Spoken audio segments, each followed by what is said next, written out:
এরাদুল হক, এরাদুল্লাহ, এরাদ মিয়া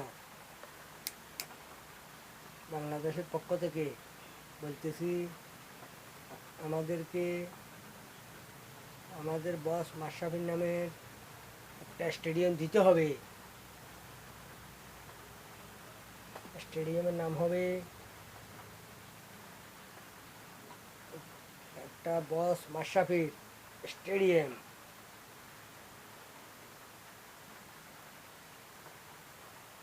উনি আমাদের জন্য অনেক কষ্ট করেছেন।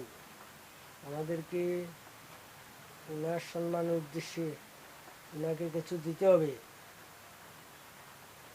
অনেক কিছু। আমরা শুধু একটা স্টেডিয়াম চাই আপনার কাছে, ওনার নামে, ওনার নড়াইলে। আসসালামু আলাইকুম।